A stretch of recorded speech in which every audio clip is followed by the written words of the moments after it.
और बात आप कैरेक्टर बिल्डिंग की कर रहे हैं, स्टूडेंट्स की कर रहे हैं, मैं चाहता हूँ कि आप एक इस चीज़ पे रोशनी डालेंगे, what about those parents who send their children to the hostels, ठीक है, बहुत एक अर्ली एज में, और उसके पीछे उनका मकसद भी सही होता है, बिल्कुल, मतलब ऐसा नहीं है कि वो गलत चीज़ है। तो मैं चाहता हूँ कि आप इस हवाले से भी ज़रा देखिए, इस हवाले से मैं ज़रूर एक बात कहूँगा कि रसूलुल्लाह सल्लल्लाहु अलैहि वसल्लम ने फरमाया कि बच्चे के लिए बेहतरीन तरबियत गाह उसकी वालदा की गोद है, and the first institution the child have वो उसकी मदर।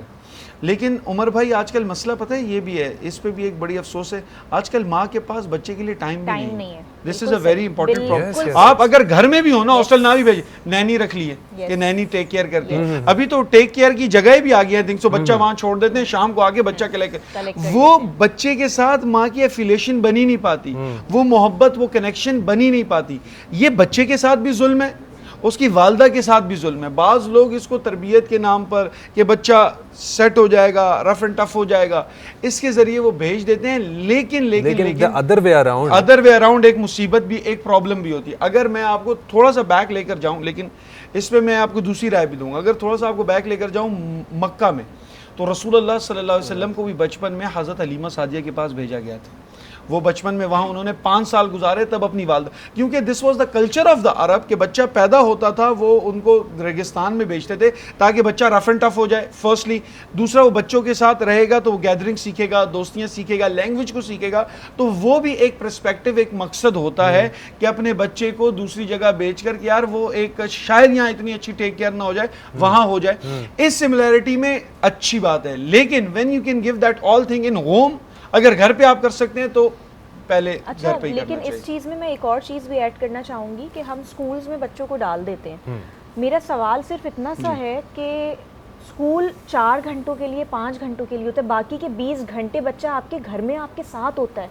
अगर आप उसकी किताबें खोलकर बैग से निकाल कर चेक ही नहीं कर रहे हैं कि उसने क्या पढ़ा सारा दिन, आप उससे पूछ ही नहीं रहे हैं, तो फिर ऐसी पढ़ाई और 50-50 हज़ार रुपए फीसें जो आप लोग दे रहे हैं, उनका क्या फ़ायदा। तो सिर्फ और सिर्फ स्कूल पर ही मुसल्लत बच्चों को नहीं करना चाहिए।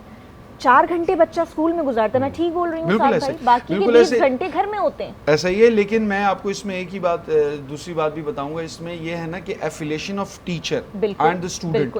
मैं आपको एक, सर बिलाल इस चीज़ को कंसिडर करेंगे, आज के दौर के अंदर if the teacher is good, student listen more to the teacher then parents. Sir साथ की बात को मैं एक चीज़ ऐड ऑन करना चाहूँगा। अभी रिसेंटली जब हमारा रमज़ान का जो आखिरी का दिन चल रहा है, तो मैं अभी लास्ट की क्लासेस में ना अपने स्टूडेंट से, सर मैं ये कह रहा था कि आपने रमज़ान में कोई एक चीज़ अपनी डेवलप की होगी जो कि आप नॉर्मल डेज़ में नहीं करते। फॉर एग्जांपल जमात के साथ फजर पढ़ना, एक स्पेसिफिक अगर बच्चों ने डेवलप किया, तो मैं उनसे कहता कि यार एटलीस्ट 6 मंथ तक ना इसको कंटिन्यू कर लो, इस आदत को आप अगले 6 मंथ तक ले आओ।